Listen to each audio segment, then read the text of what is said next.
Ano yun? Pusa. Teka, ano bang laro to? Sige na, kumanta ka na. Who can I turn to?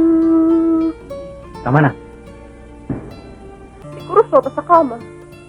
Lily, gusto kita. Gusto? So, na iba yung gusto sa mahal. Nasa puso lang yung gusto. Pero nasa puso ang pagmamahal.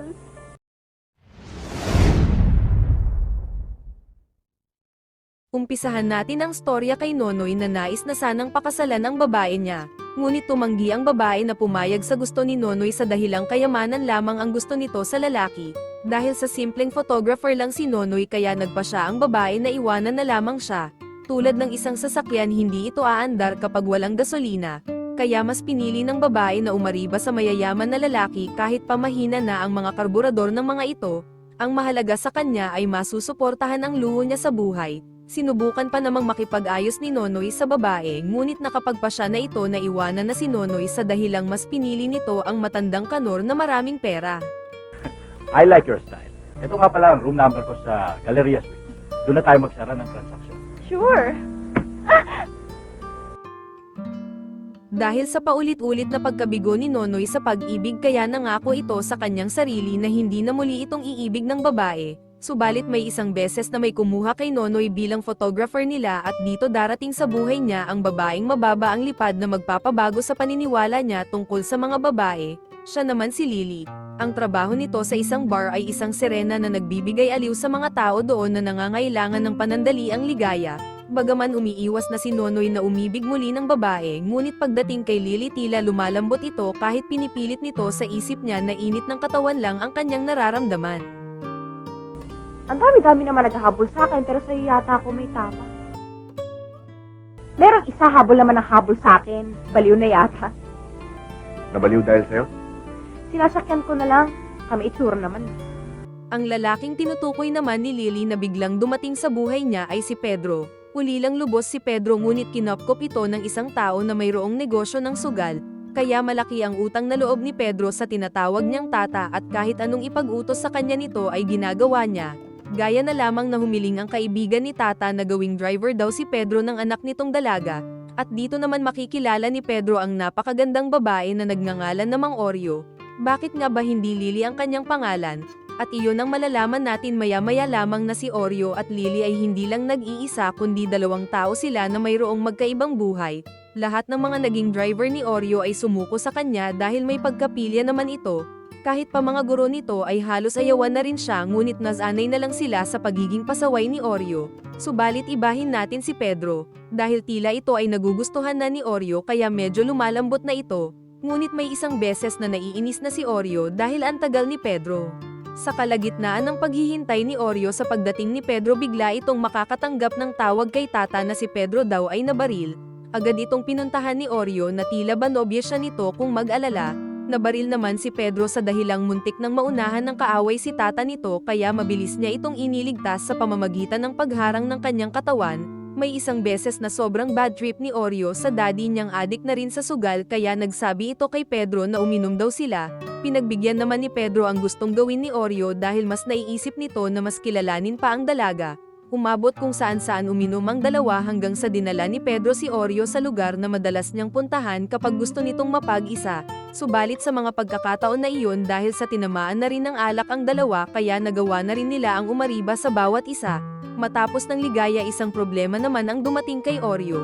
Gusto kasi isama si Oreo ng kanyang daddy sa ibang bansa sa hindi pa malaman na dahilan. Utang kayo ng utang, hindi nyo naman nababayaran. Hanggang ngayon, hindi pa rin kayo marunong humarap sa mga problema.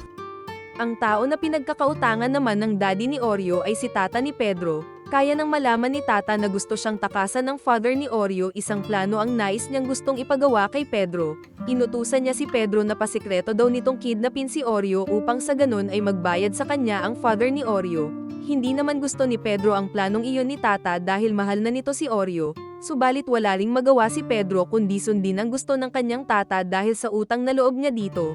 Dinala ni Pedro si Oreo sa sekreto nitong lugar upang bihagin ito doon. Wala naman kaalam-alam si Oreo sa plano sa kanya ni Pedro at inakala niya lang na iinom lang sila. Inutos ni Pedro na magtakip raw ng mata si Oreo dahil maglalaro sila.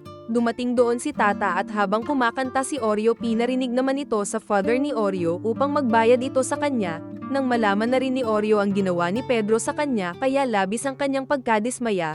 Bago umalis si Tata at makipagkita sa father ni Oreo sinabihan niya si Pedro. Hindi ako tumawag, umalis kayo agad dito.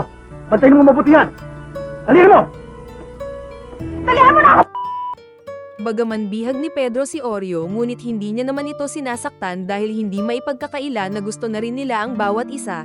Sa pagpunta naman ni Tata sa lugar na napag-usapan nila ng father ni Oreo at sa hindi inaasahan na hindi sila magkakasundo, kaya sa kasamaang palad nagbarilan ang dalawa na naging dahilan ng kanilang kamatayan. Nang hindi naman na makontak ni Pedro si Tata nito kaya nagpa siya na ito na umalis na sila sa lugar. Subalit sa kalagitnaan ng paglalakad ng dalawa tila hindi pa rin maintindihan ni Oreo na kung bakit ito niloko ni Pedro. Kahit ano namang paliwanag ni Pedro kay Oreo tila sarado na ang isip nito dahil sa labis na galit. Kaya isang delikadong aksyon ang naisip na gawin ni Oreo para lamang takutin si Pedro. Rio! Sige, lumapit ka! Magpapakamatay ako! Mahal kita, pero niloko mo ako. Tawarin mo na ako. Sinungaling! Rio! Sa nangyaring iyon kay Oreo nakulong naman ng 5 taon si Pedro, ngunit mabilis rin itong nakalaya dahil tinulungan ito ng kakilala niyang opisyal. Sa paglabas namang iyon ni Pedro isa lang ang nais niyang gawin, at ito ay hanapin si Oreo dahil naniniwala siya na buhay pa ito. Isang pamilyar na imahe ang tila nakita ni Pedro ngunit bigla rin itong naglaho na parang bula, subalit may isang beses na tila tinadana na makikitang muli ni Pedro ang babaeng matagal niya nang hinahanap. Sinundan ito ni Pedro na patungo naman ang babae sa isang bahay aliwan. Bagaman naguguluhan pa si Pedro na kung tamang tao nga ba ang kanyang nakita. Ngunit naglakas loob na ito na pumasok sa loob ng bahay aliwan at sa hindi inaasahan na ang babaeng hinahanap niya ay tila isa na palang Serena. Kaya sa pagkakataon na iyon ay muli nang makikita ni Pedro ang babae na matagal niya nang hinahanap, ngunit tila hindi siya kilala ng babae na inaakala niyang si Oreo. Sambit ng babae na hindi nga raw siya si Oreo at Lily ang kanyang pangalan. Pilit iniisip ni Pedro na si Lily na nasa kanyang harapan ay siyang si Oreo na matagal niya nang gustong makita. Bumalik ang eksena kay Nonoy na kasama nga nito si Lily na inakala ni Pedro na ito ay si Oreo. Kaya pala iniisip ni Lily na ang lalaking si Pedro ay nanguhumaling lamang sa kanya. Paano kung ako nga talaga yun? Lili, huwag kang magsalita ng ganyan. Selos ka? Bakit ako magsiselos? Hindi ka namang customer dahil hindi ka nagbabayad. Usa ako nagpapakangkang sa'yo. Magkaibigan lang pala tayo. Friends.